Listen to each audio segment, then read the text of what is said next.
श्री गणेशाय नमः। ओम नमः शिवाय। स्वागत है दोस्तों आपका अपने चैनल पर और मैं हूं आचार्य दिव्या। जैसा कि हम देव गुरु बृहस्पति के गोचर पर चर्चा कर रहे हैं, तो आज बारी है तुला राशि वालों की। उनके लिए देव गुरु बृहस्पति का गोचर जो 22 अप्रैल को हो रहा है, क्या शुभ फल लाएगा जानते हैं।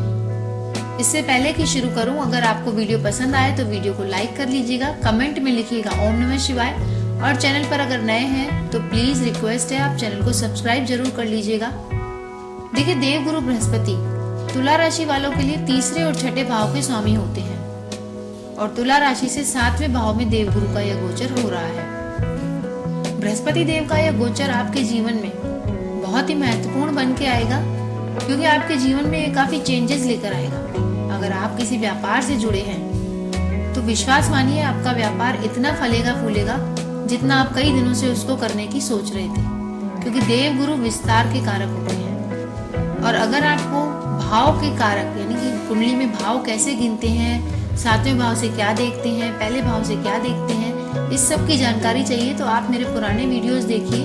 उन वीडियो में मैंने हर भाव के कारकत्व बता रखे हैं और कुंडली में भाव को कैसे गिनते हैं यह भी बता रखा है। आप पुराने वीडियोस देखकर अपनी कुंडली देखना जान जाइए, जिससे आप अपने बच्चों की, अपने साथियों की कुंडली देखकर उनके लिए आने वाले सही समय का अंदाजा लगा सकते हैं। देखिए, व्यापार में तो आप बढ़ोतरी कर लेंगे, तुला राशि के जो जातक व्यापार करते हैं, लेकिन इसका एक सीधा तात्पर्य यह भी आ रहा है कि अप्रैल में जो ये देवगुरु बृहस्पति का गोचर हो रहा है 22 अप्रैल को, वहां पर आपके 7वें भाव में राहु देव पहले से ही विद्यमान है, तो गुरु चंडाल योग बनेगा आपके 7वें भाव में, जो कि अक्टूबर तक रहेगा। तो 30 अक्टूबर तक तो आपको व्यापार में ज्यादा बड़ा पैसा लगाने से बचना ही चाहिए, अन्यथा आपके व्यापार में नुकसान भी हो सकता है। 30 अक्टूबर के बाद आपका व्यापार अपने आप ही फैलेगा और आपको नए नए आइडियाज आएंगे उसको फैलाने के।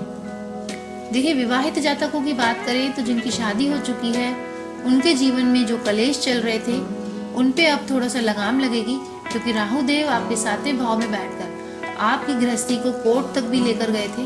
लेकिन अब अगर कोर्ट में गृहस्थी गई है तो भी फैसला आपके पक्ष में होगा, और अगर आप दोनों के बीच में तलाक तक की नौबत आ गई थी तो अब आपके बीच में सुलह होने की भी संभावना बढ़ रही है।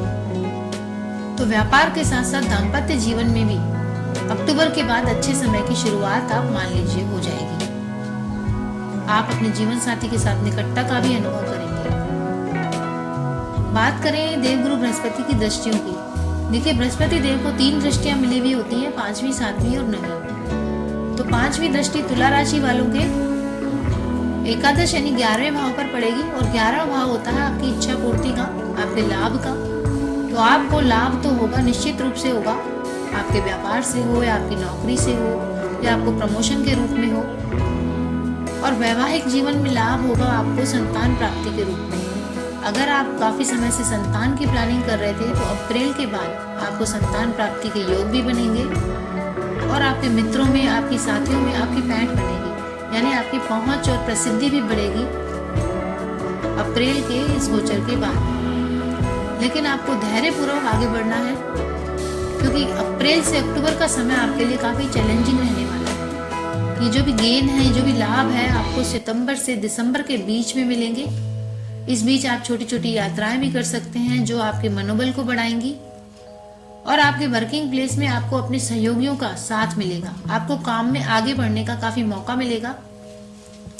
और देवगुरु बृहस्पति का जो 22 अप्रैल का गोचर हो रहा है, इसके बाद आपकी जो पर्सनल लाइफ है, आपकी जो पर्सनैलिटी है, उसमें आप कुछ नया सीखने की कोशिश करेंगे, उसमें एक निखार आएगा, आपकी स्किल्स बढ़ेंगी।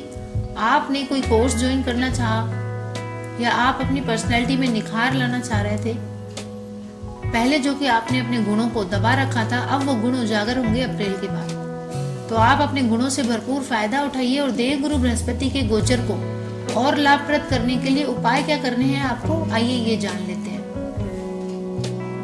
देखिए, आपको हर गुरुवार के दिन देसी घी में थोड़े से पीले चावल बनाने हैं, और वह पीले चावल आप भगवान श्री हरि विष्णु जी को भोग लगाइए।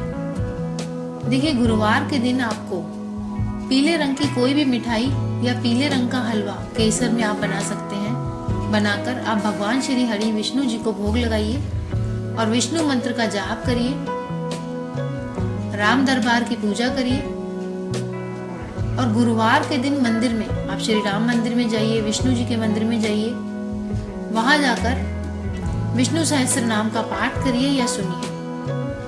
आप ये काम करिए। प्रतिवार का आप व्रत रख सकते हैं और प्रतिदिन आपको गाय को रोटी देनी है। तो ये उपाय करिए और देवगुरु बृहस्पति के इस गोचर से आप अपने लिए अच्छे लाभ प्राप्त करिए। अब बात कर लेते हैं देवगुरु बृहस्पति का 22 अप्रैल को जो गोचर हो रहा है वो वृश्चिक राशि वालों के लिए क्या लाभ लेकर आएगा। देखिए वृश्चिक राशि वालों, देवगुरु बृहस्पति का गोचर आपकी राशि से छठे भाव में होगा और बृहस्पति ग्रह आपके दूसरे और 5वें भाव के स्वामी बनते हैं और यह गोचर हो रहा है आपके छठे भाव में। देवगुरु बृहस्पति आपके छठे भाव में जाएंगे, वहां पहले से ही राहु देव मौजूद है, तो गुरु चंडाल योग जो आपके छठे भाव में बनेगा वो आपको हेल्थ को लेकर ज्यादा सतर्क होने का संकेत दे रहा है। आपकी हेल्थ को लेकर आपको बहुत ज्यादा सचेत रहना चाहिए। और गुरु का ये गोचर 22 अप्रैल को जब होगा उस समय आपके छठे भाव में सूर्य देव और बुध देव भी होंगे। तो इस तरह से ये 4 ग्रह आपके छठे भाव में होने से आपको अपनी हेल्थ का बहुत ध्यान रखना है, आपको अपने लिवर का ध्यान रखना है। ये ध्यान रखिए कि आपको लीवर से संबंधित कोई प्रॉब्लम सामने ना आ जाए, क्योंकि अगर आपने इस बात पर ध्यान नहीं दिया तो यह किसी विकराल समस्या का रूप भी धारण कर सकती है। तो पीलिया का भी आपको ध्यान रखना है, क्योंकि गुरु चंडाल योग छठे भाव से सीधा आपके 12वें भाव को दृष्टि दे रहा है और 12वां भाव होता है अस्पताल में भर्ती होने का भी। तो अगर आप अपनी हेल्थ को, अपने लीवर को इग्नोर करेंगे तो नौबत यहाँ तक आ सकती है कि आपको अस्पताल में भर्ती होना भी पड़ सकता है। लेकिन घबराने की बात ये नहीं है, आपको अक्टूबर तक अपनी हेल्थ का पूरा ध्यान रखना है, क्योंकि अक्टूबर तक आपकी हेल्थ में खर्चा भी दिखाई दे रहा है और हेल्थ जो है आपका और आर्थिक स्थिति यानी पैसे की स्थिति आपकी उतार चढ़ाव से भरी हुई दिखाई दे रही है। 30 अक्टूबर को जब राहु देव और बृहस्पति देव का गुरु चंडाल योग टूटेगा तब आपकी हेल्थ भी अच्छी होगी और आपको अपने संघर्ष से मुक्ति भी मिलेगी। हालांकि आपके कार्य क्षेत्र में आपको विजय मिल रही है संघर्ष करने से। जितनी आप मेहनत अपने वर्किंग प्लेस पे करेंगे, चाहे आपका व्यापार हो या नौकरी हो, उतने ही आपको सफलताएं मिलेंगी। और नवंबर दिसंबर तक आपके करियर में कोई बड़ा चेंज और अच्छा समय आपको देखने को मिल सकता है। व्यापार को लेकर आपके बहुत ज्यादा खर्चे होंगे और विदेशों से आपको व्यापार का कोई कांटेक्ट मिल सकता है। यह कांटेक्ट भी आपको 30 अक्टूबर के बाद ही मिलेगा। व्यापार को लेकर आपको विदेश यात्रा भी करनी पड़ सकती है। हालांकि देवगुरु बृहस्पति का यह गोचर आपको संतान से संबंधित कोई अच्छा समाचार दे सकता है और जिन विद्यार्थियों ने कोई कंपटीशन एग्जाम दे रखा है उनको कंपटीशन में सक्सेस शर्तियां मिल रही है। ये बात बिल्कुल पक्की है। अगर आपने कोई सरकारी नौकरी के लिए एग्जाम दे रखा है और उसका रिजल्ट अप्रैल के बाद अक्टूबर तक आ रहा है तो वह आपके पक्ष में जाएगा। और क्योंकि छठे भाव से हम ऋण भी देखते हैं, शत्रु भी देखते हैं, तो शत्रुओं का आपके नाश होगा। लेकिन ऋण लेने यानी कर्जा लेने से आपको बहुत बचना चाहिए अक्टूबर तक, क्योंकि देवगुरु बृहस्पति के दौरान देखा गया है अगर हम कोई कर्जा लेते हैं तो वह काफी लंबे समय तक चलता है। तो आपको अक्टूबर तक कोई लॉन्ग टाइम का कर्जा लेने से बचना चाहिए। तो देवगुरु बृहस्पति का यह गोचर वृश्चिक राशि वालों के लिए मिला जुला रहेगा। आपको उपाय क्या करने हैं इस गोचर से लाभ प्राप्त करने के लिए? देखिए, गोचर का यह जो फल है आपकी चंद्र राशि के अनुसार है, और अगर आपकी लग्न और चंद्र राशि सेम है तो यह गोचर का फल ज्यादा प्रभावित करेगा। लेकिन अगर आपकी लग्न कुछ और है और राशि कुछ और है तो इस गोचर का प्रभाव कुछ कम ज्यादा हो सकता है। यह आपकी पर्सनल कुंडली पर भी डिपेंड करता है कि पर्सनल कुंडली में देवगुरु बृहस्पति कहाँ बैठे हैं या राहुदेव कहाँ बैठे हैं। तो इन सब के आधार पर इस गोचर के फल आप जानिएगा। अब बात कर लेते हैं उपायों की। तो देखिए, वृश्चिक राशि वालों को देवगुरु बृहस्पति के गोचर से लाभ प्राप्त करने के लिए विष्णु सहस्त्र नाम का पाठ करना चाहिए और राम रक्षा स्तोत्र का पाठ करना चाहिए। अगर आप पाठ नहीं कर सकते तो आप सुन सकते हैं विष्णु सहस्त्र नाम को और राम रक्षा स्तोत्र को। मंदिर में कभी कभी आपको हल्दी का दान कर देना चाहिए। हल्दी का तिलक अपने मस्तक पर जरूर लगाइए पूरे गोचर के दौरान, तो यह गोचर आपके लिए शुभ फलदायी होगा। अब बात कर लेते हैं धनु राशि वालों के लिए देवगुरु बृहस्पति का यह जो गोचर हो रहा है 22 अप्रैल को, वह क्या शुभाशुभ फल लेकर आएगा। देखिए धनु राशि वालों, देवगुरु बृहस्पति का गोचर आपकी राशि से 5वें भाव में हो रहा है और गुरुदेव ही धनु राशि वालों के स्वामी ग्रह होते हैं। पंचम भाव में देवगुरु बृहस्पति का गोचर हो रहा है, जहाँ पहले से ही राहुदेव विद्यमान है, तो आपके 5वें भाव में गुरु और राहु का गुरु चांडाल दोष निर्माण हो रहा है, जो कि एक तरह का पितृ दोष का निर्माण करेगा। और अगर आपकी कुंडली में पहले से ही पितृ दोष है तो इस दौरान आपको पितृ दोष की समस्याएं ज्यादा परेशान कर सकती हैं। तो आपको अप्रैल के बाद कभी भी जब आपको टाइम मिले अक्टूबर तक, तो पितृदोष शांति का यज्ञ जरूर करवा लेना चाहिए, नहीं तो आपको चुनौतियों का सामना करना पड़ सकता है। और चूंकि आपके 5वें भाव में है, 5वें भाव से हम संतान को, आपकी शिक्षा को देखते हैं, और किस भाव से हम क्या देखते हैं इसकी वीडियोस भी मेरे चैनल पर है, आप देख सकते हैं कुंडली में भाव कैसे गिनते हैं और भाव का क्या कारकत्व होता है। तो 5वां भाव संतान का भाव होता है, आपकी उच्च शिक्षा का भाव होता है। तो आपको अपनी संतान को लेकर कोई चिंता हो सकती है, उसकी हेल्थ को लेकर कोई परेशानी हो सकती है, आपकी शिक्षा उसमें थोड़ी बहुत रुकावट आ सकती है। हालांकि ये स्थितियां 30 अक्टूबर तक रहेंगी, जब तक गुरु चांडाल योग आपके 5वें भाव में रहेगा। उसके बाद आपको धन प्राप्ति के नए नए रास्ते मिलने लगेंगे, आपके पारिवारिक जीवन में जो परेशानियां थी उनमें भी कमी आएगी। और अक्टूबर तक जो लोग लव लाइफ में हैं, जिनके प्रेम संबंध हैं, उनको भी अपने रिलेशन को संभाल के रखने में बहुत दिक्कत का सामना करना पड़ेगा। लव रिलेशंस में झगड़े होने या फिर बिखराव होने की स्थिति भी हो सकती है। जो लोग विद्यार्थी हैं उनकी एकाग्रता भंग होने के चांसेस हैं, पढ़ाई पर ध्यान नहीं रहेगा और शिक्षा से संबंधित अलग अलग तरह की समस्याओं का आपको सामना करना पड़ सकता है। लेकिन देखिए देवगुरु बृहस्पति का यह जो गोचर है यह आपके लिए अच्छा भी है।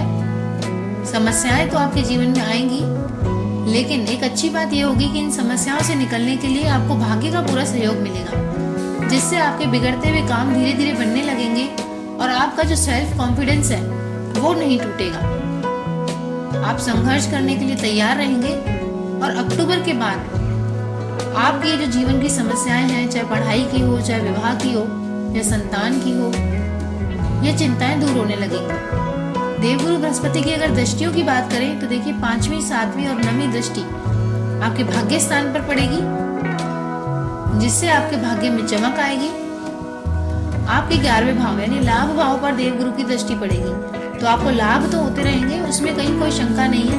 आपको संघर्ष के बाद फायदा जरूर होगा और आप अपने आप को टूटने नहीं देंगे। आपको नौकरी में बदलाव की संभावनाएं भी दिखाई देंगी, लेकिन आपको अक्टूबर के बाद ही नौकरी में बदलाव लेना चाहिए। अक्टूबर के बाद लिए हुए चेंजेस आपके लिए काफी फायदेमंद सिद्ध होंगे। तो देवगुरु बृहस्पति के इस गोचर के दौरान आपको उपाय क्या करने हैं? देखिए आपकी कुंडली में देवगुरु की स्थिति, राहुदेव की स्थिति और अन्य ग्रहों की स्थिति पर डिपेंड करेगा कि यह गोचर आपके लिए कितना % काम करेगा। लेकिन फिर भी उपाय आप करते रहिए, जो थोड़ा बहुत आपके ऊपर दुष्प्रभाव आएगा वह भी दूर हो जाएगा। तो उपाय जान लेते हैं। सबसे पहला उपाय आपको करना है, अपने कुल देवी और कुल देवता की पूजा करनी है, क्योंकि हल्का सा पितृदोष जो आपकी कुंडली में बन रहा है उसके निवारण के लिए आपको कुल देवी कुल देवता की पूजा करनी चाहिए और अपने पितरों को हर अमावस्या को जल देना चाहिए, या फिर उनके निमित्त किसी भी मंदिर में जो भी आपसे बन पड़े, केले बन पड़े, चावल बन पड़े, हल्दी बन पड़े, जो भी आपकी श्रद्धा हो, आपको अमावस्या के दिन मंदिर में दान जरूर करना चाहिए और यह बोलकर करना चाहिए, हे पितृदेवताओं मेरी गलती को क्षमा करो और मेरे पितृदोष का निवारण करके मेरी जिंदगी सुचारू रूप से चलाओ। गुरुवार के दिन आपको गाय को भोजन जरूर कराना है, रोटी, गुड़, दाल जो आपसे बन पड़े आप गाय की सेवा करिए। तो देवगुरु बृहस्पति का यह गोचर आपकी जिंदगी में बिल्कुल कष्टदायी नहीं रहेगा।